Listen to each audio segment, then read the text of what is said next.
సర్కార్ పనులు చేసే కాంట్రాక్టర్లు సంబరవడాలనో ఏడవాలనో తెలియని పరిస్థితి ఉన్నదట.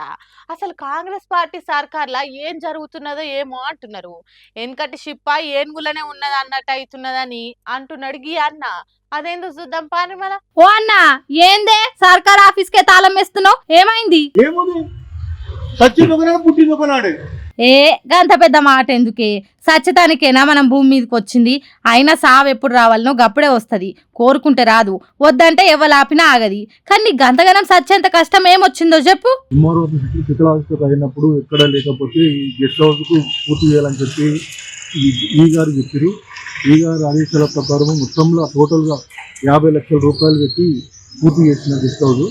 ఇన్నరా ఓ 4 రూపాయలు కలిసి వస్తాయి కావచ్చని అప్పో సప్పో చేసి తిప్పల పడి తహసీల్దార్ ఆఫీస్ కట్టిండట.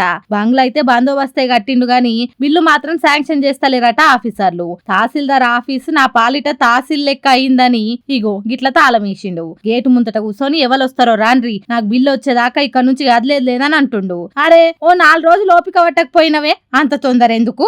50 లక్షల అప్పుకు మొత్తం 3 రూపాయల మిత్తి లేక నెలకు 1,50,000 రూపాయలు మిత్తి అయిపోతుంది. లక్షలు మిత్తి అయిపోయి కూడా నేను 20 గుంటల భూమి కూడా అమ్మి ఇదే ఆఫీస్ లో చేసి అప్పులలో పీనే పంచడం జరిగింది. అబ్బా, దూడ కోసం పోతే ఆవు పోయింది అన్నట్టే అయింది కదనే. పడిపోతే కూడా మళ్ళీ నా ఎన్నికల సొంతం ప్లాట్ కూడా 120 గజాల ప్లాట్ కూడా అమ్మి కూడా కట్టే కూడా అప్పులు తీరకపోతే నా ఇంటికి వచ్చి కూడా అప్పులోలు నాన్న కవర్స్ పెట్టి నా ఇంటికి తాళం పెట్టి నాయను. అరే, అప్పులోలు నీ ఇంటికి తాళం పెడితే నువ్వు ఆఫీస్ కు తాళం పెట్టినావు అన్నట్టు. మరి సర్కార్ తన పైసలు లేవో లేకుంటే ఉన్న ఆఫీసర్లు విడుదల చేస్తలేరో తెలియదు గాని కష్టపడి కాంట్రాక్ట్ పడితే ఇగో గిట్ల అవుతున్నదట. బిల్డింగ్ కు బిల్లు వస్తలేదని ఎవ్వలకు చెప్పుకోవాలనో తెలియక తాళం వేసిండు. రంగారెడ్డి జిల్లా ఇబ్రహీంపట్నం తహసీల్దార్ ఆఫీస్ కట్టిన దానయ్య అనే కాంట్రాక్టర్ గోసిరి. మరి కాంగ్రెస్ సర్కార్ ఇసొంటోలకు ఇంకెప్పుడు బిల్లులు విడుదల చేస్తుందో చూడాలి.